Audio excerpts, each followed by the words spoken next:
تبقى قاعد في امان الله لسه مترقي ماركتنج مانجر جديد، وتلاقي صاحب الشركه فاتح الباب وداخل عليك بيقول لك هو انت احمر؟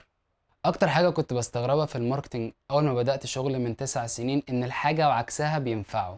انا بدات شغلي في الاس او، وكان الحاجه الاساسيه اللي بسمع ان هي محتاجه تتعمل ان انت تطلع valuable content وتعمل باك لينك استراتيجيز بيزد اون الفاليبل كونتنت اللي انت عملته ده.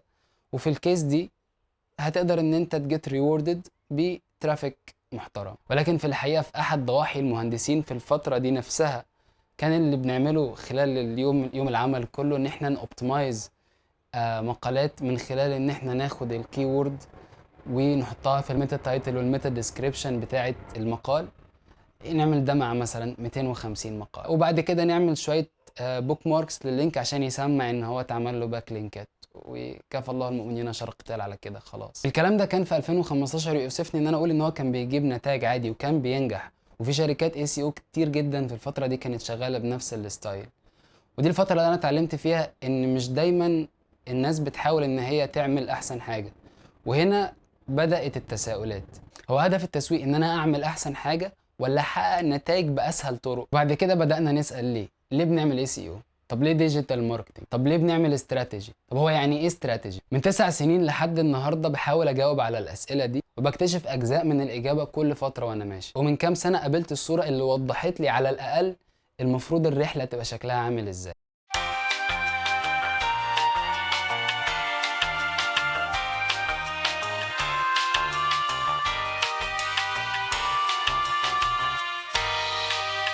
الصورة ما فيهاش حاجة جديدة، ولكن كانت أول مرة ألاقي فيه شكل منسق لرحلة الماركتر وهو بيتعامل مع أي كيان بيحاول إن هو يكبره. شغلانة الماركتر ببساطة إنه يصحى الصبح يروح السوق يلاحظ الناس أيا كانت الطريقة اللي هيكون بيلاحظهم بيها، ويفهم هم بيعزوا إيه، بيقدروا إيه، بيهتموا بإيه، وإيه الحاجات اللي ممكن تكون مؤثرة في حياتهم.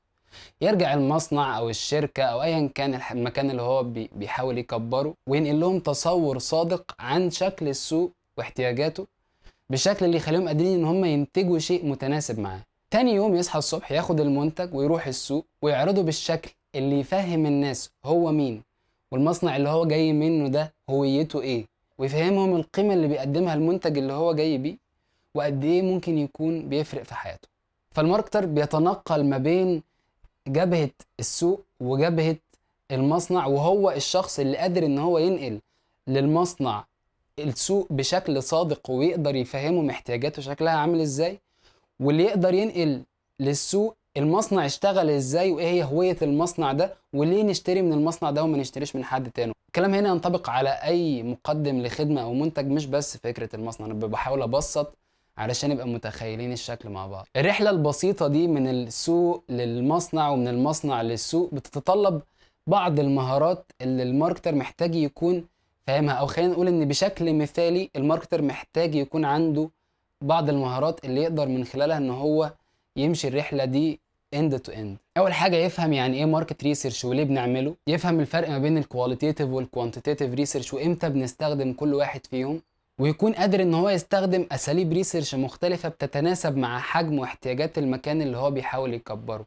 يعني مش هينفع تروح لناس بتبدا لوكال براند ب 100,000 جنيه وتقول لهم احنا محتاجين 3 مليون جنيه علشان نجيب ريسيرش كومباني تفاليديت الايديا اللي احنا بنحاول نعملها.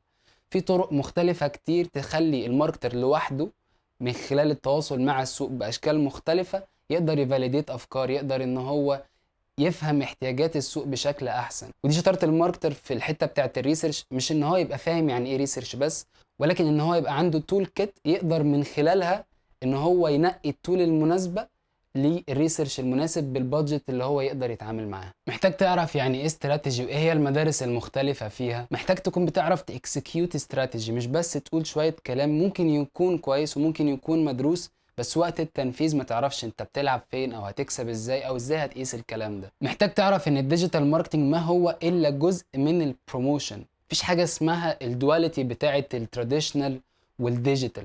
الديجيتال هو جزء من البروموشن اللي هو جزء من الماركتنج بصفة عامة. مفيش حاجة اسمها ديجيتال والتراديشنال. محتاج تعرف ان الماركتر لازم يتدخل في صناعة المنتج من منظور السوق، لان لو هو بيعمل شغله صح فهو المفروض يكون اكتر حد فاهم احتياجات السوق وايه اللي ممكن يقدمه له عشان يكون بيلبي رغباته. محتاج تفهم ان البي بتاعت البرايسنج هي اهم بي في الفور بيز من ناحية التأثير على ربحية الشركة، وإنها أكتر بي بتستفيد من البراند بيلدينج اكتيفيتيز اللي ممكن تكون بتعملها. ومحتاج تفهم دور الإعلانات في بناء أي شركة، وإن البرفورمانس ماركتنج هو جزء صغير من فكرة الإعلانات، وإن ضخ البادجت الإعلانية بتاعتك في البرفورمانس ماركتنج بس قد يكون ليه آثار سلبية هتشوف آثارها على المدى الطويل. محتاج تعرف إن في مدارس تسويق أكبر بكتير من اللي إحنا نعرفها، وإن في خناقات دايرة بره بقالها كذا سنة بتؤثر على الطريقة اللي العالم بيعمل بيها تسويق.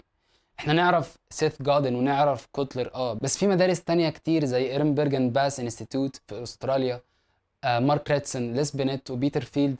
دي ناس كلها بتعمل شغل دلوقتي، وان كان مفيش اجماع عليه، مفيش اجماع على اي حاجة في الماركتينج، ولكن في سوق وفي علم كبير جدا احنا محتاجين نكون بنحط ايدينا فيه علشان نكون بنتعامل بالمنظور المثالي اللي هو ليه علاقة بأرض التسويق اللي احنا شفناها في الصورة.